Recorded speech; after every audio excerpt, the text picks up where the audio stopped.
मेरे पिया जी। पार्ट 18। पिछले पार्ट में आप लोगों ने पढ़ा था कि पंछी पूरी तरह टूट चुकी थी। अब आगे। आज शीतल और धैर्य की शादी थी। शीतल आज खुशी से फूली नहीं समा रही थी। आखिर खुश भी क्यों ना होती। उसके बरसों का सपना जो पूरा हो रहा था, इतने सालों से वो जिस कारण हवेली में रह रही थी, आज वो मकसद जो पूरा हो रहा था, वो धैर्य की पत्नी जो बनने वाली थी। शीतल इस वक्त अपने कमरे में मौजूद थी और उसके पूरे कमरे में कपड़े ही कपड़े फैले थे। उसने कई तरह के लहंगे इस वक्त अपने बिस्तर पर रखे हुए थे।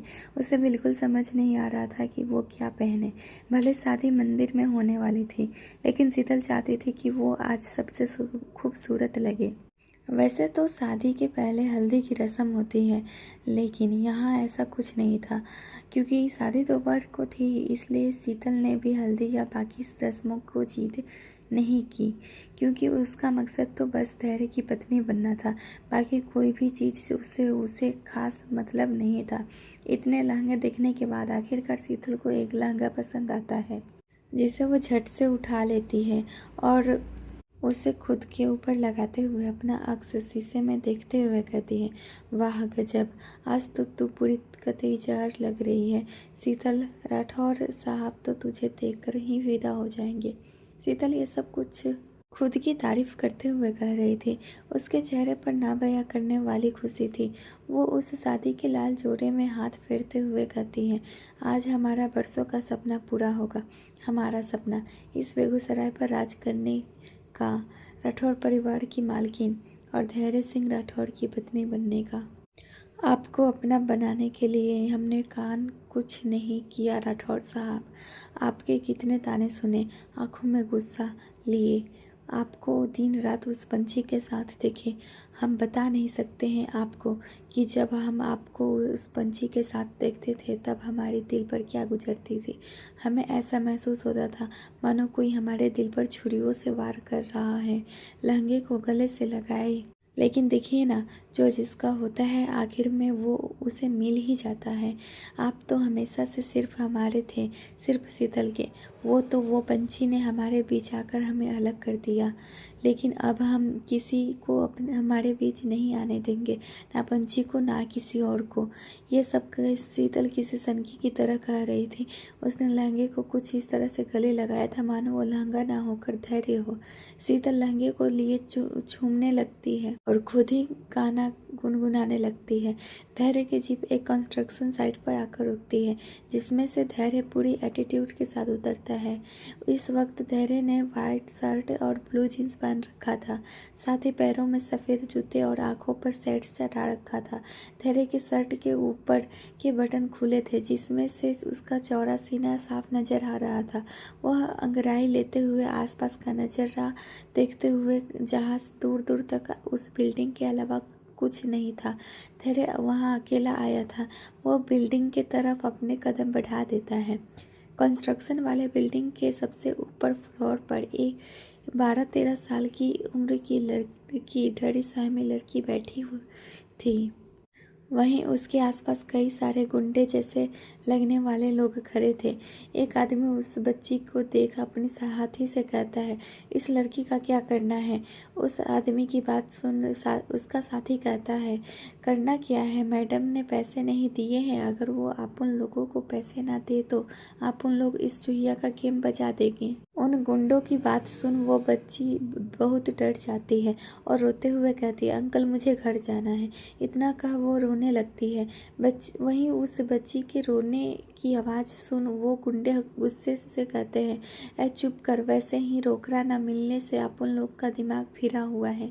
अगर ज़्यादा चूचा किया तो यह ठोक देंगे।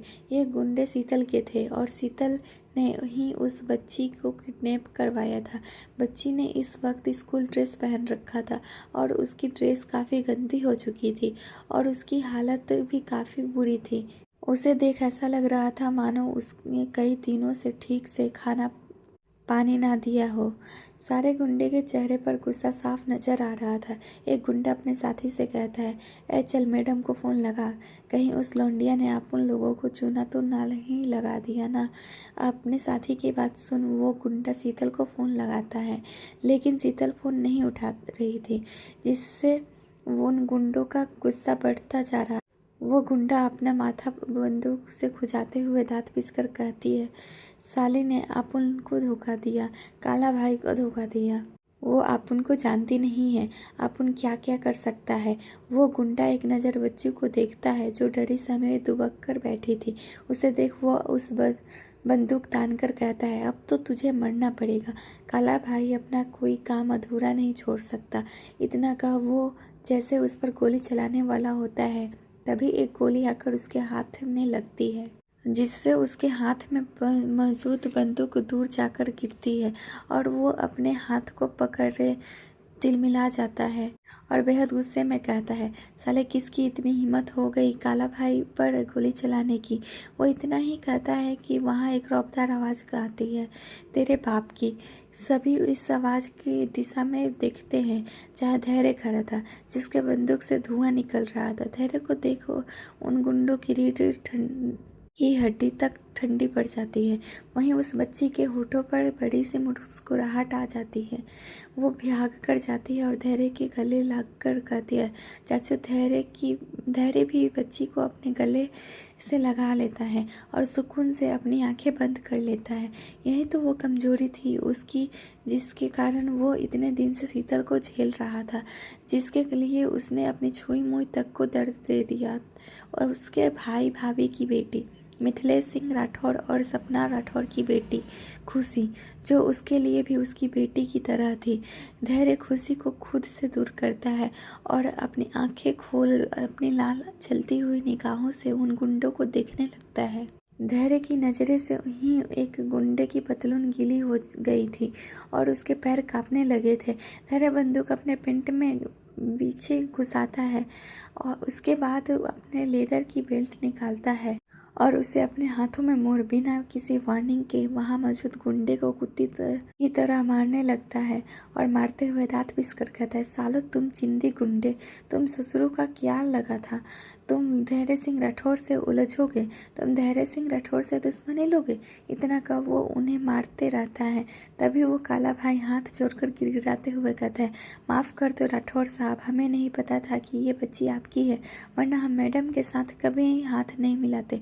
धैर्य उस काला भाई को लाल पीला करते हुए कहता है, अबे काहे की मैडम, तुम्हारी वो मैडम खुद हमारे टुकड़ों पर पलती है और वो तुझे पैसे देती।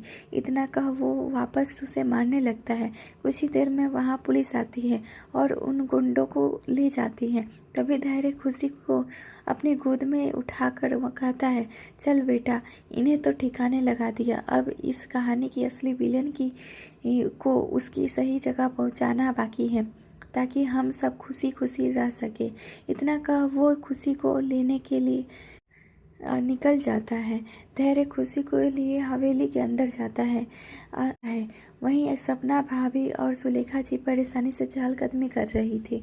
उसके चेहरे पर चिंता का साफ नजर आ रहा था। सपना को देख खुशी की मम्मी कहते हुए भाग कर जाती है और उसे पकड़ लेती है। वही खुशी को देख सपना की आंखें नम हो जाती है।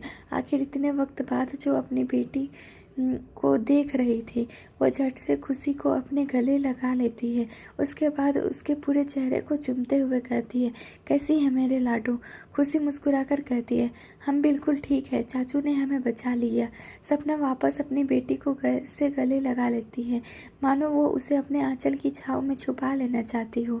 वो खुशी को खुद से हल्का दूर कर धैर्य से कहती है, धन्यवाद भैया, अगर आप नहीं होते। सपना इतना ही कहती है कि धैर्य उसकी बातें बीच में काट कर कहता है, कैसी बातें कर रही हो भाभी?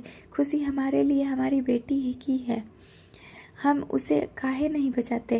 धैर्य की बात सुन शीतल नाम आंखें लिए मुस्कुराकर हाँ में सिर हिला देती है। तभी सुलेखा जी कहती है, ए बहुरिया, ऐसे काहे रो रही हो? अब तो हमारी लाडो आ गई है ना, अब सब कुछ सही हो गया है। सुलेखा जी की बातें सुन धैर्य बिना किसी भाव के कहता है, अभी भी सब कुछ ठीक नहीं हुआ है, अभी भी किसी का हिसाब करना बाकी है। यह सब कहते हुए धैर्य का चेहरा काफ़ी कठोर था और उसकी आंखें सुर्ख लाल हो गई थी। तभी उसके जेब में मौजूद फ़ोन बजता है। वह अपना फ़ोन उठा, जैसे कान में लगाता है। सामने वाली की बात सुन उसकी आंखें में खून उतर जाता है और चेहरे पर नसें नज़र आने लगती है। वो बिना कुछ कहे हवेली से निकल जाता है। एक खाई जहाँ शीतल शादी के लाल जोड़े में अपने हाथों में बंदूक लिए खड़ी थी और उसके बंदूक के निशाने पर बड़की अम्मा थी, वहीं पंची भी उसके पास ही खड़ी थी। वो नम आंखें लिए हैरानी से शीतल को देख रही थी, जो इस वक्त गुस्से में पूरी पागल हो चुकी थी। पंची शीतल की तरफ कदम बढ़ाते हुए कहती है, आपको जरा भी शर्म नहीं आती है जीजी? जिस घर ने आपको पनाह दिया, जिस परिवार ने आपको अपनाया, आप उसके साथ ही ऐसा कर रही हैं? आप ऐसा कैसे कर सकती हैं? ये सब पंछी रूधे गले से कह रही थी। तभी बड़की अम्मा अपनी कड़क आवाज़ में कहती है, बिटिया ये औरत ये सब कर सकती है काहे कि ये खानदानी बेशरम है। इस पर तुम्हारे आंसुओं का कोई असर नहीं होगा, तो इस जैसी बेशरम लड़की के सामने आंसू बहाना बंद करो। बड़की अम्मा की बात सुन शीतल का खून खौल जाता है। वो दांत पीसते हुए कहती है, इस वक्त बुढ़िया तो मेरे बंदूक के निशाने पर है, लेकिन फिर भी ना तेरे आंखों में कोई खौफ है और ना माथे पर सिकन। व्यंग से मुस्कुराकर, तू तो बहुत सख्त जान है। शीतल की बातें को जवाब देते हुए बड़की अम्मा भी व्यंग से मुस्कुराकर कहती है, हम ही बेगूसराय की बड़की अम्मा है। तेरे जैसे गिदरे हमने बहुत देखी है, लेकिन शेरनी बस एक ही होती है जिसकी दहाड़ में इतनी ताकत होती है कि वो पूरा जंगल हिलाकर रख दे। बड़की अम्मा की बात सुन शीतल हंसने लगती है और हंसते हुए कहती है, वाह क्या डायलॉग मारा है। अरे बड़की अम्मा, आप यहाँ क्या कर रहे हैं? आपको तो मुंबई में जाकर लेखक बन जाना चाहिए। उन लोगों को आपका ही इंतजार है। शीतल ने बंदूक को बड़की अम्मा के सर पर रखा था, जिससे पंछी को काफ़ी डर लग रहा था, क्योंकि जिस तरह शीतल हरकत कर रही थी उसे डर था कि कहीं वो बड़की अम्मा को नुकसान ना पहुंचा दे। वो शीतल को समझाने की कोशिश करते हुए कहती है, देखिए जीजी, हमें जाने दीजिए, वरना अच्छा नहीं होगा। अरे सब कुछ तो आपको मिल चुका है, अब क्या चाहिए आपको? आपकी शादी है आज एमएलए साहब से, फिर क्या, क्यों ये सब कुछ कर रही हो? पंछी की बातें सुन शीतल की आंखें गुस्से से लाल हो जाती है। वो हल्के तेज आवाज़ में कहती है, कोई शादी नहीं होने वाली है, सब खत्म हो गया और अब हम तुम्हें ख़त्म करेंगे। तुमने हमारी खुशियाँ हमसे छीन ली है, हमारे राठौर साहब को हमसे छीना है। तुम्हें पता है, जब से हमने होश संभाला है तब से खुद को उनकी पत्नी के रूप में ही देखा है। हमारे हमेशा एक ही सपना था, उनसे ब्याह करने का, लेकिन हमारे सारे सपने टूट गए, जिसके कारण सिर्फ तुम्हारे कारण पंछी, तुम्हारे कारण हम अपने प्यार को पा नहीं सके।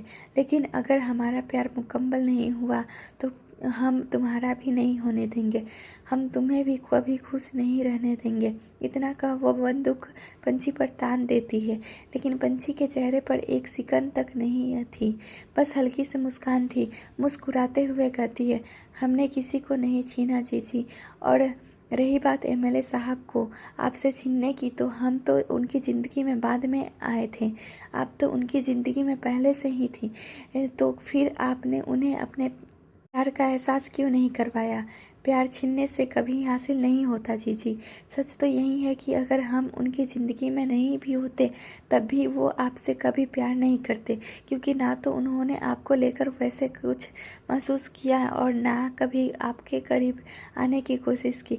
पंछी ये सब बेहद शांत आवाज़ में कह रही थी। आज उसने शीतल को सच का आईना दिखाया था, जिसे शीतल देखना नहीं चाहती थी। वो ये मानने को ही तैयार नहीं थी कि धैर्य उससे प्यार नहीं करता। वो अभी भी यही सोच रही थी कि पंछी ने बीच में आकर उसके बीच पैदा की है, लेकिन दरार तो उसके बीच आती है जिसके बीच कोई रिश्ता हो। लेकिन धैर्य के लिए तो शीतल शुरू से ही कभी कुछ नहीं थी, और शायद शीतल के मन में भी धैर्य के लिए प्यार नहीं था, बस एक जिद थी जिसे उसे पूरा करना था। वो किसी भी कीमत पर धैर्य को पाना चाहती थी। पंछी 7 नज़रों से बस शीतल को देख रही थी। वो फिर से कहती है, जीजी अभी भी वक्त है, अपने गुनाहों को कबूल कर खुद को पुलिस के हवाले कर दो। पंछी इतना ही कहती है कि शीतल तेज आवाज में कहती है, चुप, एकदम चुप। हम खुद को पुलिस के हवाले नहीं करेंगे, बल्कि तुम्हें सीधा शमशान के हवाले करेंगे। इतना कब वो उस पर बंदूक तान देती है, लेकिन फिर अपने पास ना मौजूद दूसरे बंदूक को पंछी की तरफ फेंक कर कहती है, बचाना है ना बड़की अम्मा को, तो हमें मार दो, वरना हम तुम दोनों को मार देंगे। इस वक्त शीतल किसी पागल सनकी की तरह लग रही थी। वहीं पंछी झट से बंदूक उठा लेती है और उसे शीतल पर तान देती है। अभी भी बड़की अम्मा को शीतल ने पकड़ रखा था और वो बार बार पंछी को गोली चलाने को कह रही थी। पंछी की आंखों के सामने एक एक कर धैर्य के साथ बिताए पल आ रहे थे, जिससे वो दोनों काफ़ी खुश थे और उसके बीच कोई तीसरा नहीं था। वो कसकर अपनी आंखें बंद करती है। उसके बंद पलकों में ठहरे आंसू लुढ़ककर उसके गालों में आ जाते हैं। पता नहीं क्यों पंछी को अंदर ही अंदर एक घबराहट हो रही थी, मानो कुछ तो बहुत बुरा होने वाला है। वो गहरी सांसें लेकर गोली चलाती है। तभी बड़की अम्मा गहरी सांस लिए नम आंखों से जमीन में गिर जाती है और पंछी के हाथों से बंदूक छूट जाती है। तभी वहाँ एक दर्द भरी आवाज़ गूंजती है, बड़की अम्मा। ये आवाज़ धैर्य की थी, जो भागते हुए वहाँ आया था। शीतल बार बार पंछी को गोली चलाने के लिए उसका उकसा रही थी, जिससे पंछी को कुछ समझ नहीं आता और अचानक ही उसके हाथ से गोली चल जाती है। वहीं बड़की अम्मा की आंखें लाल हो उसमें आंसू आ जाते हैं। पंछी को कुछ समझ पाती उससे पहले ही बड़की अम्मा जमीन में गिर जाती है। वहीं उसने इस तरह बेसुध होकर गिरा था कि पंछी के हाथ से बंदूक छूट जाती है और वो भूत बने उसके बेजान शरीर को एक टक देखती रहती है। पंछी का मानो पूरा शरीर जम गया था, सुन पड़ गया था। इस वक्त उसका शरीर वो एक टक बड़की अम्मा को देख रही थी कि वहाँ एक दर्द भरी आवाज़ गूंजती है, बड़की अम्मा। इस आवाज़ में इतना तड़प, इतना दर्द था कि पंछी अंदर तक काँप गई। वहीं शीतल के होठों पर कुटिल मुस्कान आ गई थी, क्योंकि वो इस आवाज़ को अच्छे से पहचानती थी। धैर्य भागते हुए आता है, उसके साथ पुलिस वाले भी थे, जो खींचते हुए शीतल को ले जाते हैं और जाते जाते एम्बुलेंस को फ़ोन कर देते हैं। धैर्य थके कदमों से बड़की अम्मा के पास पहुंचता है और वहीं घुटनों के बल गिर जाता है। वो एकटक बड़की अम्मा को देखने लगता है, जो इस वक्त खून से लथपथ थी। बड़की अम्मा को इस हालत में देख धैर्य को मानो ऐसा लग रहा था कि किसी ने उसके शरीर से प्राण खींच लिए हो। बड़की अम्मा की उसकी ज़िंदगी में क्या अहमियत थी, ये शायद शब्दों में बयां न किया जा सके। वो उसके लिए बेहद ख़ास थी, उसकी दुनिया थी। एक माँ का प्यार उसे इन्हीं से मिला था। जिस बड़की अम्मा को नुकसान पहुंचाने का सोचने वाले शख्स को भी धैर्य मौत के घाट उतार देता था, आज वहीं धैर्य सिंह राठौर खुद को काफ़ी असहाय महसूस कर रहा था। उसे अपनी सांसें थमती हुई महसूस हो रही। वो एकटक बड़की अम्मा को देख रहा था। तभी पंछी हिम्मत करते हुए कहती है, सुनिए। ये वो इतना ही कहती है कि धैर्य उसके हाथ दिखा रोक देता है और अपने जगह से उठ पंछी की तरफ अपने कदम बढ़ाने लगता है। वही धैर्य को देख पंछी अंदर तक काँप जाती है, क्योंकि जो धैर्य सिंह राठौर उसके सामने खड़ा था, अपने 1 साल की शादी में भी वो इस धैर्य सिंह राठौर से रूबरू नहीं हुई थी। उसे अपने सामने खड़ा शख्स कोई पर ही लग रहा था। धैर्य पंछी के करीब बैठता है और उसकी बाजुओं पकड़ झकझोरकर बेहद गुस्से और नफरत से कहता है, क्यों किया तुमने ऐसा? तेज आवाज़ में, क्यों? अरे जिस औरत ने तुम्हें दिल से अपनाया, आज तुम उसी की जान लेने को उतारू हो गई। हमने नहीं सोचा था कि तुम ऐसा कुछ कर सकती हो। तेज आवाज़ में, क्यों किया तुमने ऐसा? एक पल रुक दाँत पीसकर, लोग तुम्हें मनहूस कहते थे, आज समझ आ रहा है कि उन्होंने सही कहा था। तुम सच में मनहूस हो, हमारे परिवार के लिए तुम सच में मनहूस हो। तुम्हारी मनहूसियत ने हमारा परिवार उजाड़ दिया। गुस्से में धैर्य के मुंह से जो भी निकल रहा था वह पंछी को बोले जा रहा था। उसकी बातें सुन पंछी को एक चुभन सी हो रही थी। उससे अपने बाजुओं में बहुत दर्द हो रहा था, क्योंकि धैर्य ने काफ़ी कसकर उसकी बाजुओं पकड़ रखी थी। पंछी की आंखें आंसुओं से भर चुकी थी। वह बहुत कुछ कहना चाहती थी, लेकिन मानो उसके लब सिल चुके थे। वो नम आंखों से एकटक धैर्य की आंखों में देख रही थी। जहाँ उसे कभी अपने लिए बेशुमार प्यार नजर आता था, आज वहीं उसके लिए बेहिसाब नफरत नजर आ रही थी, जिसे देख उससे सांस तक नहीं लिया जा रहा था। इस वक्त उसे देख ऐसा लग रहा था मानो वो घुट रही हो। धैर्य पंछी को खुद से दूर झटक देता है, मानो वो कोई बहुत गंदी चीज हो जिससे वो ज़्यादा देर तक अपने पास नहीं रख सकता था। वहीं धैर्य की इस तरह दूर झटकने के कारण पंछी गिरने वाली होती है, लेकिन वो खुद को संभाल एकटक नम आंखों से धैर्य को देखने लगती है, जो उसे ही गुस्से और नफरत के मिले जुले भाव से देखते हुए कहता है, दूर हो जाओ हमारी नज़रों से, वरना हम भूल जाएंगे कि कभी हमने तुमसे मोहब्बत कर तुम्हारी रक्षा की कसम खाई थी। दूर हो जाओ हमारी नज़रों से, कहीं ऐसा ना हो कि हम अपने इन्हीं हाथों से तुम्हारी जान ले लें। हाँ, मैं तो अब खुद से घिन आती है कि हमने कभी तुम्हें जैसी मतलबी लड़की से प्यार किया था, जो प्यार तो क्या नफरत तक के लायक नहीं है। कुछ ही देर में एम्बुलेंस आती है, जिसके बाद धैर्य पंछी को वहीं छोड़ बड़की अम्मा को लिए चला जाता है। अब तक सूरज ढल चुका था और सांझ होने आई थी, बिल्कुल पंछी की जिंदगी की तरह, जिसमें उसे उजाला से निकाल वापस अंधेरे में पटक दिया था। पंछी एकटक नजरें कराए जमीन को देख रही थी। आज उसे ऐसा लग रहा था मानो उसने सब पाकर भी खो दिया। धैर्य की कड़वी बातें, उसके आंखों में अपने लिए नफरत, ये सारी चीज़ें उसके बर्दाश्त के बाहर हो रही थी। वो जोर से चिल्लाती है, आ इसी के साथ वो घुटने के बल बैठ जाती है और चीख चीख कर रोने लगती है। पंछी की आवाज़ से उसके दर्द और तड़प का अंदाजा लगाया जा सकता था।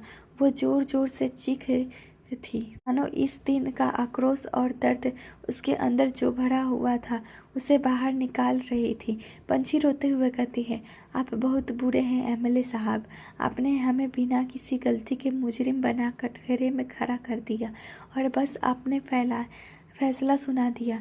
आपने एक बार भी हमसे सच जानने की कोशिश नहीं की।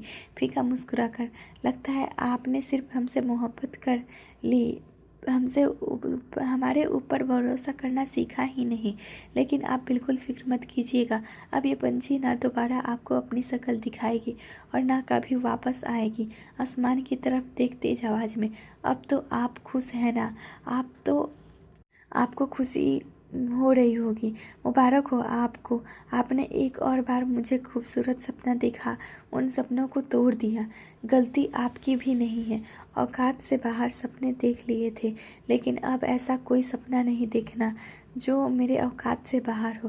मेरी ज़िंदगी तो तबाह कर ही चुके हो, एक और मेहरबानी कर दीजिए। मेरे अतीत से जुड़े लोग और अपनी अतीत को मेरे पूरी तरह भूल जाऊं, इतनी मेहरबानी कर दीजिए आप। सुन रहे हैं ना आप मैं क्या कह रही हूँ? पंछी की आवाज़ में से उसके दर्द का अंदाज़ा लगाया जा सकता था। कुछ ही देर में वहाँ मूसलाधार बारिश होने लगती है और वो आंखें बंद किए उस बारिश के पानी को महसूस करने लगती है। धैर्य ऑपरेशन थिएटर के बाहर खड़ा था और चहलकदमी कर रहा था। इस वक्त उसके चेहरे पर टेंशन साफ नजर आ रही थी। वहीं अंदर बड़की अम्मा का इलाज चल रहा था। बीतते वक्त के साथ उसके लिए एक एक सेकंड भारी हो रहा था। वो किसी भी कीमत पर अपनी बड़की अम्मा को खोना नहीं चाहता था। कुछ ही देर में वो वहाँ परिवार के सारे लोग आ जाते हैं। सुलेखा जी को वहाँ पंछी नज़र नहीं आती, इसलिए वो धैर्य से पूछती है, लाला पंछी बौड़िया कहीं नज़र नहीं आ रही है, कहाँ है वो ठीक है तो ना? इस वक्त उसके चेहरे पर पंछी के लिए हल्की चिंता साफ नजर आ रही थी। उसके साथ साथ सभी धैर्य के जवाब का इंतजार कर रहे थे। वहीं धैर्य की आंखों के सामने फिर से वही मंजर घूमने लगता है जब पंछी ने बड़की अम्मा पर बंदूक तान रखा था। ये याद आते ही उसके नसें तन जाती है और गुस्से से आप उसकी आंखें लाल हो जाती है। वो दांत पिसते हुए कहता है, खबरदार, जो आज के बाद उस लड़की का नाम भी किसी ने लिया तो आज से उस लड़की से हमारा कोई रिश्ता नहीं। धैर्य की बातें सुन किसी को भी कुछ समझ नहीं आ रहा था। हर किसी शख्स के मन में हजारों सवाल थे और वो उस सवालों का जवाब देने से जानने भी धैर्य से जानने भी चाहते थे, लेकिन इस वक्त किसी की हिम्मत नहीं होती थी कि वो धैर्य से कोई भी सवाल करे। कुछ ही देर में ऑपरेशन थिएटर का दरवाज़ा खुलता है और डॉक्टर बाहर आता है। डॉक्टर को देख धैर्य उससे एक ही बात सवाल पूछते हुए कहता है, कैसी है हमारी बड़की अम्मा? वो अब ठीक है ना? ऐसे ही ना जाने उसने कितने ही सवाल कर दिए थे। वहीं बाकी सब भी डॉक्टर के जवाब का इंतजार करने लगते हैं। तभी डॉक्टर जो कहते हैं उससे सभी की दुनिया थम जाती है। सभी इस वक्त ऑपरेशन थिएटर के बाहर दरवाज़ा खुलने का इंतजार कर रहे थे। धैर्य के चेहरे पर एक अलग ही डर, एक अलग ही टेंशन नज़र आ रही थी। उसके माथे पर चिंता की लकीरें उभर आई थी। वो बस मन ही मन भगवान से यही प्रार्थना कर रहा था कि उसकी बड़की अम्मा को कुछ ना हो, वो सही सलामत रहे। सभी टकटकी लगाए ऑपरेशन थिएटर के दरवाजे की तरफ देख रहे थे। तभी दरवाज़ा खुलता है और एक डॉक्टर बाहर आता है, जिसे देख धैर्य उस पर सवाल की बौछार करते हुए कहता है, कैसी है हमारी बड़की अम्मा? वो ठीक है ना? उन्हें कुछ नहीं हुआ ना? धैर्य ये सारे सवाल एक ही सांस में कह डालता है। डॉक्टर भी धैर्य की मनोस्थिति अच्छे से समझ रहे थे और ये भी जानते थे कि धैर्य कौन है। वह धैर्य सिंह राठौर को नाराज कर दुश्मनी नहीं मोल ले सकते थे। डॉक्टर अपना मास्क उतारते हुए है और एक लंबी सांस छोड़कर बड़े आदरपूर्वक कहते हैं, बड़की अम्मा अब खतरे से बाहर है। हमने गोली निकाल दी है। इस वक्त आप लोगों को उनका खास ख्याल रखना पड़ेगा। Excuse me. इतना कहा वो डॉक्टर वहाँ से चले जाते हैं। वहीं धैर्य बिना वक्त गंवाए वार्ड के अंदर चला जाता है। वो जैसे वार्ड के अंदर जाता है उसकी पलकें भीग जाती है, क्योंकि बड़की अम्मा बिस्तर पर बैठी थी। उन्हें सही सलामत देख धैर्य की खुशी का ठिकाना नहीं होता। वो भागकर जाता है और किसी छोटे बच्चों की तरह बड़की अम्मा से चिपक जाता है। वहीं धैर्य के इस हरकत पर बड़की अम्मा के होठों पर बड़ी सी मुस्कुराहट आ जाती है। वो उसके बालों उसके में हाथ फेरते हुए कहती है, ए लल्ला, तुम बेगूसराय के एमएलए हो और आने वाले कल के सीएम। ऐसे बच्चों की तरह काहे रो रहे हो? हंसते हुए, अरे इन बूढ़ी हड्डियों में बहुत ताकत है, यूं ही नहीं मरने वाले हम।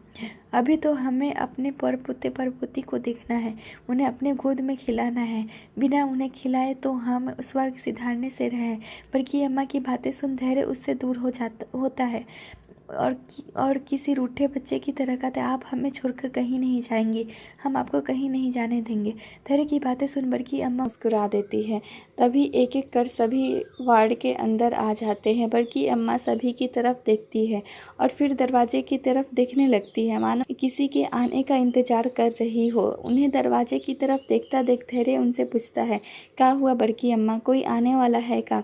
बड़की अम्मा अपना ध्यान दरवाजे से हटा धैर्य की तरफ देखते हुए पंछी बहुरिया, वो कहाँ है, कहीं नज़र नहीं आ रही। बड़की अम्मा की बातें सुन धैर्य को फिर से वह खाई वाला वाक्य याद आ जाता है। वो दांत पीसते हुए कहता है, आप वो लड़की के बारे में काहे पूछ रहे हैं जिसने आपके ऊपर गोली चलाया था? धैर्य इतना ही कहता है कि बड़की अम्मा हल्के गुस्से में कहती है, बौरा गए हो का बकी बकी बातें किए जा रहे हो? तुमको किसने कह दिया बे कि हम पर गोली पंछी ने चलाया? धैर्य वैसे ही गुस्से में कहता है, हमने खुद अपनी आंखों से देखा। धैर्य की बातें सुन बड़की अम्मा व्यंग से मुस्कुराकर कहती है, वाह भाई, एमएलए क्या बने? देखी दिखाई बातों पर भरोसा करना शुरू कर दिया। जब तुमने देखी दिखाई चीज़ों पर भरोसा कर ही लिया है तो एक बात हमारी भी सुन लो, हम पर गोली पंछी ने नहीं शीतल ने चलाया। और अब ये मत सोचने लगना कि हमने उसे बचाने के लिए ये कहा है। अगर हम पर यकीन ना हो तो पंछी बहुरिया ने जो बंदूक पकड़ा था उसमें की गोली और हमारे शरीर से निकली गोली की जांच करवा लो, दोनों अलग हैं। बड़की अम्मा की बात सुन धैर्य तो मानो अपनी जगह पर ही जम चुका था। उससे अब एक शब्द भी नहीं बोला जा रहा था।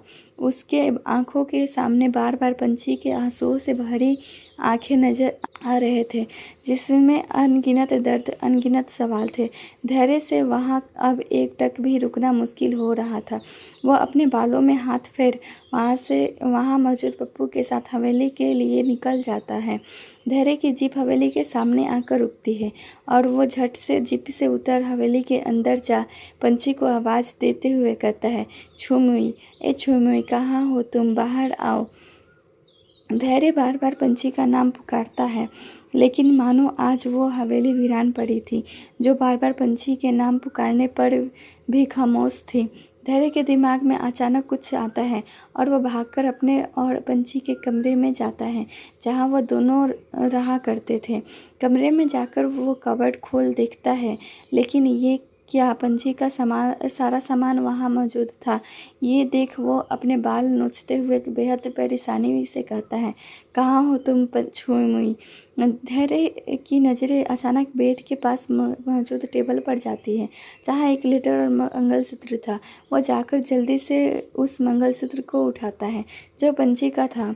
तभी उसका ध्यान लेटर पर जाता है और वो उसे पढ़ने लगता है।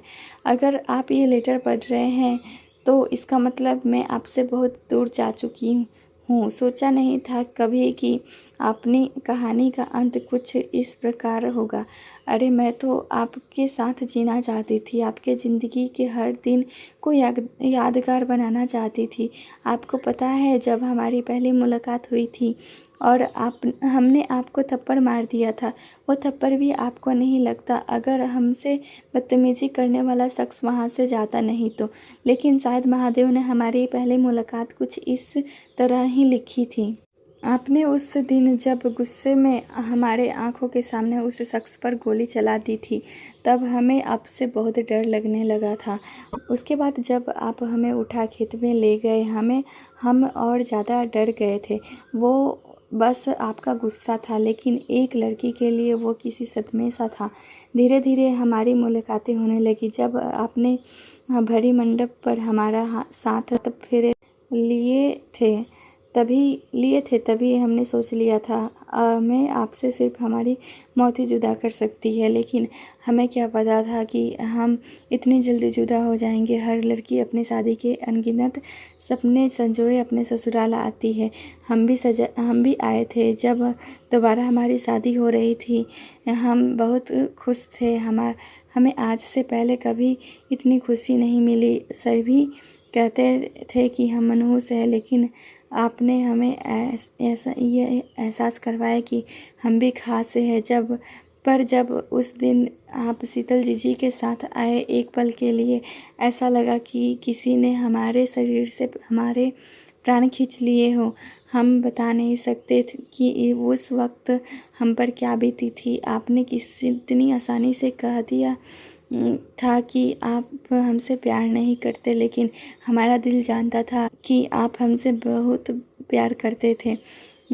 आपने इन कुछ दिनों में हमें इस तरह से दुख पहुंचाया। किसी इंसान को इतना भी ना तोड़ना चाहिए एमएलए साहब, कि वो चाहे तो भी ना जुड़ पाए।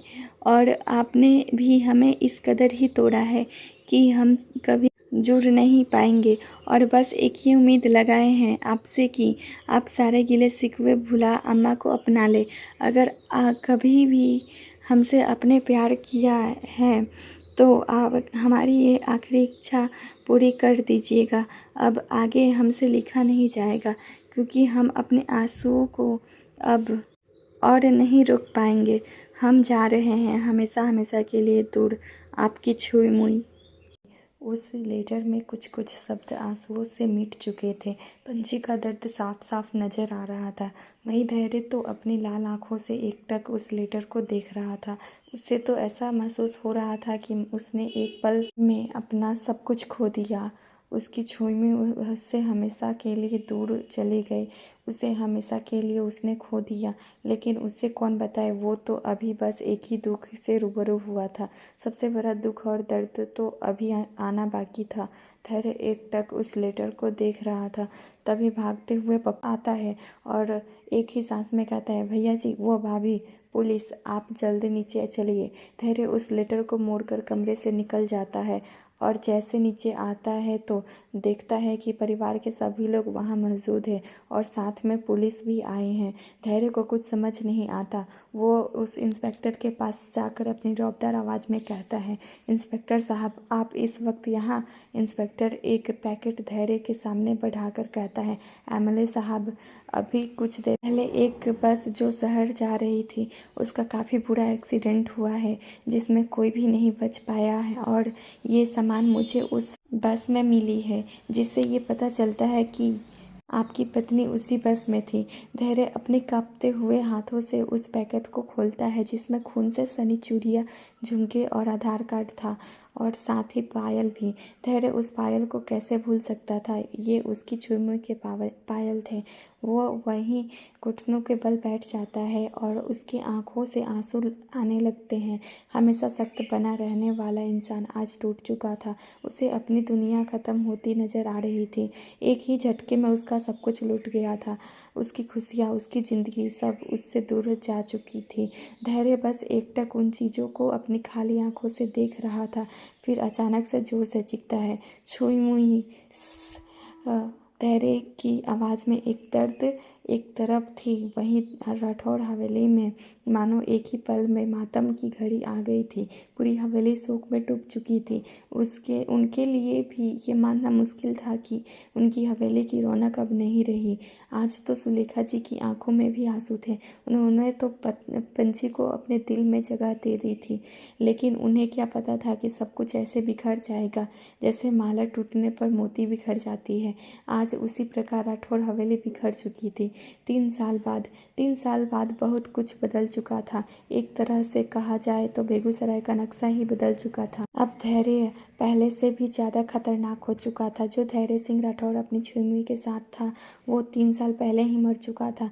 धैर्य अब बिहार का सीएम बन चुका था और उसने अपनी अम्मा को भी अपना लिया, जो उसकी छुई की आखिरी इच्छा थी। सबने मान लिया था कि पंछी अब नहीं आएगी, लेकिन धैर्य को उम्मीद थी कि उसकी छुई वापस लौट कर जरूर आएगी। काफ़ी कुछ बदल चुका था। जिस राठौड़ हवेली में पहले लोगों की हंसी ठिठोली की आवाज़ें गूंजती थी, अब वहाँ बच्चे की किलकारियाँ गूंज रही थी। एक 3 साल का छोटा सा बच्चा पूरे हॉल में इधर उधर भाग रहा था। वहीं उसके पीछे एक औरत दूध का गिलास लिए भाग रही थी। वो औरत उसके पीछे भागते हुए कहती है, रुक जा अंश, वरना आज तू बहुत पिटेगा मुझसे। वो औरत उस छोटे से बच्चे अंश की माँ थी। अब ये उसका डेली का काम था कि वो सुबह होते ही अपने बेटे के पीछे दूध का गिलास लेकर भागती थी और उसका नन्हा सा बेटा उसे भगाता रहता था। वो औरत भागते भागते रुक जाती है।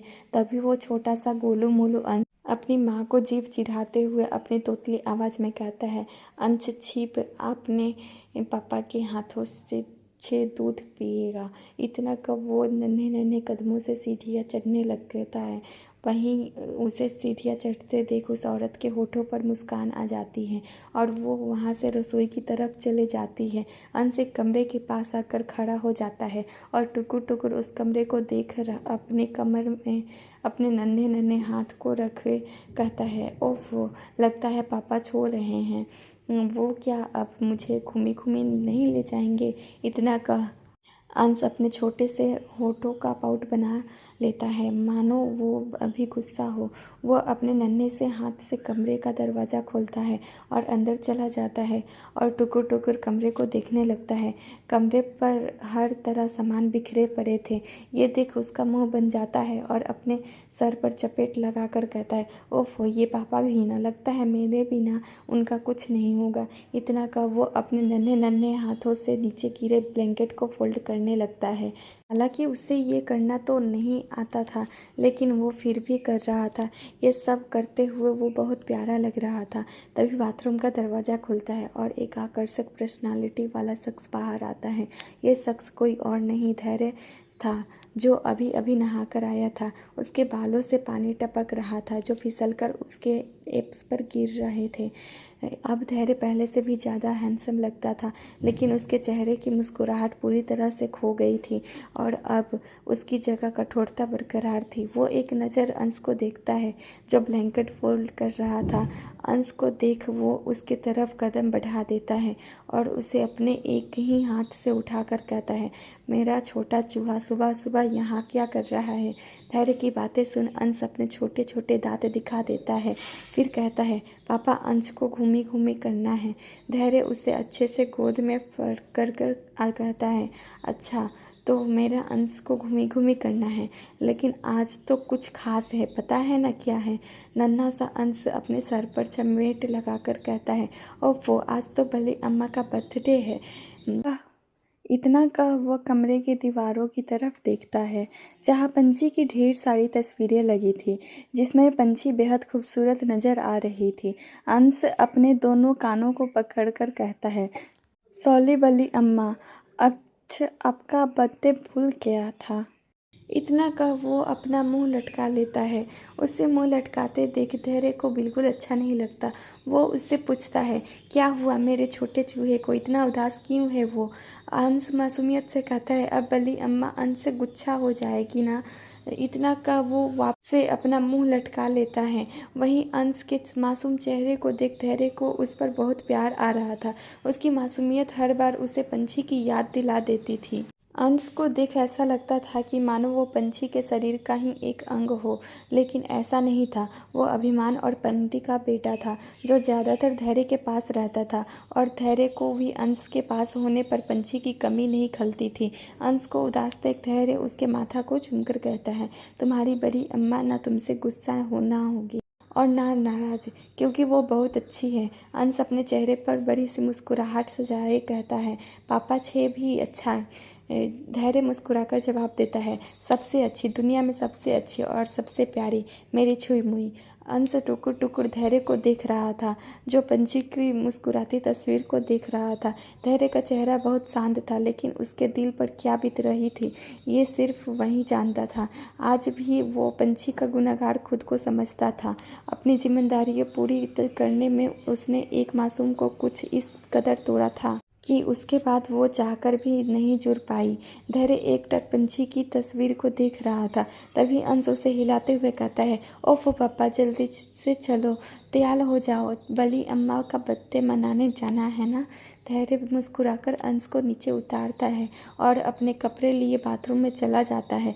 तभी अंश उन्हें अपने नन्हे नन्हे कदमों से पंछी की तस्वीर के पास जाता है और मासूमियत से कहता है, छौली बली अम्मा, आप अच्छे से गुस्सा ना होना, इसलिए आप हमारे पास नहीं आती हो, लेकिन आप पापा आपको बहुत छला मिच करते हैं। प्लीज़ आ जाओ वो ना वापस। पापा कहते हैं उन्होंने आपको हत्या किया, प्लीज़ उन्हें माफ़ कर लो, वो वापस आ जाओ। अंश ना आपको अब पला वाला चॉकलेट देगा, प्लीज़ आ जाओ। ये सब कहते हुए अंश थोड़ा उदास हो गया था। वहीं धैर्य बाथरूम के पास खड़ा अंश की बातें सुन रहा था। उसे उदास देख उसे भी तकलीफ हो रही थी। धैर्य बाथरूम के दरवाजे के पास खड़ा एकटक अंश को देख रहा था, जो पंछी की तस्वीर को देखे बात कर रहा था। उस नन्हे से बच्चे की मासूमियत देख उसका दिल भी भर आता है। आज भी उसके दिल में एक कसक थी कि पंछी के उससे दूर होने का कारण वही है। वो अपने मन में कहता है, अब तो वापस आ जाओ छूमी, 3 साल से तुम्हारी याद में तड़प रहा हूँ। ये छोटा सा बच्चा जिसने कभी तुम्हें देखा तक नहीं, वो भी तुम्हारे आने की आस लगाए बैठा है। अब तो आ जाओ। और कितना तड़पाने का इरादा है आपने एमएलए साहब को। धैर्य गहरी सांस छोड़ता है और अंश की तरफ कदम बढ़ा देता है। अंश मासूमियत से अपने बड़े पापा को देखता है। तभी धैर्य झट से उसे अपनी गोद में उठाए कहता है, बाकी बातें अपनी बड़ी मम्मा से आकर करना, अभी हमें लेट हो रहा है ना। इतना का वो टेबल पर रखा एक काली मोतियों का ब्रेसलेट लेकर पहन लेता है। दरअसल वो ब्रेसलेट नहीं, पंछी का मंगलसूत्र था, जिससे धैर्य खुद से 1 मिनट के लिए भी दूर नहीं करता था। उस मंगलसूत्र के पास होने पर उसे ऐसा महसूस होता था कि मानो पंछी उसके आस पास है। धैर्य अंश को लिए कमरे से निकल नीचे हॉल में आता है। तभी सुलेखा जी उसे आवाज़ लगाते हुए कहती है, लला नाश्ता तो करते जा। धैर्य उनकी तरफ देख कहता है, अम्मा हम बाहर खा लेंगे और अंश को भी खिला देंगे। इतना कह वो अंश को लिए हवेली से निकल जाता है। वहीं सुलेखा जी बस उदास नज़रों से दरवाजे की तरफ देखते रहती है, जहाँ से अभी अभी धैर्य गया था। उन्हें एकटक दरवाजे की तरफ देखता देख सपना कहती है, अम्मा आपको पता है ना आज कौन सा दिन है? सुलेखा जी हल्का सा मुस्कुराकर कहती है, आज का दिन हम कैसे भूल सकते हैं, आज हमारी पंछी का हैप्पी वाला बर्थडे है। पंछी का नाम लेते हुए सुलेखा जी के चेहरे पर खुशी और आंखों में एक दर्द साफ नजर आ रहा था। 3 साल पहले ही सुलेखा जी ने पंछी को अपना लिया था, लेकिन जब वो उनसे और सबसे दूर हो गई तब उसकी कमी का एहसास सबको होने लगा। उस दिन सिर्फ पंछी नहीं बल्कि हवेली की रौनक चले गई थी। सुलेखा जी अपने नम आँखों से कहती हैं, पता नहीं महादेव हमारे लल्ला का और कितना इम्तिहान लेने वाले हैं। हम रोज रोज अपने लल्ला को ऐसे घूट घूट कर मरते नहीं देख सकते। सुलेखा जी की आंखें बहने को तैयार थी। पंछी से जुदाई ने उन्हें पंछी की अहमियत का एहसास करवा दिया था। सुलेखा जी को ऐसा देख सपना को बिल्कुल भी अच्छा नहीं लग रहा था। वह उन्हें सांत्वना देते हुए कहती है, अम्मा महादेव इतने निर्दयी नहीं हो सकते। देखना हमारी पंछी बहुत जल्द हमारे पास आएगी और हमारा ये टूटा हुआ परिवार फिर से जुड़ जाएगा। एक पल रुककर बड़की अम्मा की कोई खबर आई क्या? सुलेखा जी गहरी सांस छोड़कर कहती है, तुम्हें पता है ना, उन्होंने इस हवेली और बेगूसराय से मुंह फेर लिया है। अब तो उन्हें पंछी ही वापस ला सकती है। सुलेखा जी के चेहरे पर उदासी साफ नजर आ रही थी। आखिर इतने सालों में उन्हें पंछी की अहमियत अच्छे से समझ आ गई थी। इन 3 सालों में एक भी दिन ऐसा नहीं गया कि उन्हें पंछी की याद न आई हो। सिर्फ उन्होंने ही नहीं, घर का कोई भी सदस्य ऐसा नहीं था जिसने पंछी को याद न किया हो। सभी बस पंछी के आने का इंतजार कर रहे थे। आखिर पंछी के साथ उस हवेली की खुशियाँ भी चली गई थी। धैर्य की जीप सुनसान सड़क पर दौड़ रही थी। उसके साथ अंश भी था, जो अपनी प्यारी सी आवाज़ में उससे बातें कर रहा था। धैर्य अकेले जा रहा था। उसने किसी भी बॉडीगार्ड को ले जाने की जहमत नहीं उठाई, क्योंकि वो अपनी रक्षा करना अच्छे से जानता था। भले वो एक सीएम था, लेकिन वो किसी भी बॉडीगार्ड के साथ चलना पसंद नहीं करता था। अंश अपनी तोतली आवाज़ में धैर्य से कहता है, पापा हम कब पहुँचेंगे? बली अम्मा का बर्थडे है ना, हमें लेट हो जाएगा। इतना कह वो अपने होठों पर पाउट बना लेता है। वहीं अंश की बातें सुन धैर्य के होठों पर हल्की सी मुस्कान आ जाती है। वो हल्का मुस्कुराकर कहता है, हमें देर नहीं होगी। इतना कह वो अपनी जीप को तेज रफ्तार में सड़कों पर दौड़ाने लगता है। वही मासूम सा नन्हा सा अंश सफ़र का लुत्फ उठा रहा था। कुछ ही देर में उनका जीप अनाथालय के पास रुकती है। धैर्य अंश को लिए जीप से उतरता है और अपने पिछले सीट से कई सारे सामान निकाल अनाथालय के कर्मचारी को दे देता है। उसके बाद अंश का हाथ पकड़े अनाथालय के अंदर चला जाता है। अंश टुकुर टुकुर आसपास का नज़ारा देख रहा था। उसे यहाँ आना बहुत पसंद था। आखिर ये जगह हमेशा से उसे अपने दिल के करीब लगता था, क्योंकि यहाँ उसे ऐसा महसूस होता था कि वो अपनी बड़ी अम्मा के नज़दीक है। भले उसने पंछी को कभी देखा नहीं था, लेकिन फिर भी वो पंछी से जुड़ा हुआ था। उसने भी पंछी का बहुत इंतजार किया और अब भी कर रहा है। अनाथालय के सारे बच्चे धैर्य के स्वागत के लिए खड़े थे। धैर्य उन सभी से मिलता है। तभी वो बच्चे एक एक करके उसे फूल देते हैं और वो मुस्कुराकर सभी के हाथों से फूल ले लेता है और एक बच्चे को बुला उसे अपने गोद में उठाए कहता है, यहाँ सब ठीक है ना? आप सभी को अच्छा खाना तो मिलता है ना? वो नन्हा सा बच्चा हाँ में सिर हिलाकर कहता है, हाँ अंकल, हमें अच्छा खाना मिलता है और हम सब बहुत खुश हैं। उस बच्चे की बात सुन धैर्य भी हल्का मुस्कुरा देता है। वो अंश के हाथों सभी बच्चों को गिफ्ट देता है और फिर अंश के हाथों पंछी के बर्थडे का केक कटवाता है। चारों तरफ पंछी की तस्वीरें लगी थी। अंश खुशी खुशी केक काट रहा था। पंछी के जाने के बाद धैर्य यहाँ आकर हमें अपना दुख कम किया करता था। इन बच्चों के साथ उसे एक सुकून मिलता था। धैर्य के चेहरे पर भले मुस्कान थी, लेकिन वो अंदर ही अंदर घुट रहा था। वो तो इस आस में जी रहा था कि उसकी छुई उसके पास आएगी। सबने धीरे धीरे इस बात को मान लिया था कि पंछी अब लौटकर कभी नहीं आएगी, लेकिन धैर्य का दिल जानता था कि उसकी छुई सही सलामत है और वो लौटकर जरूर आएगी। अब देखना ये था कि उसका ये विश्वास जीतता है या डगमगा जाता है।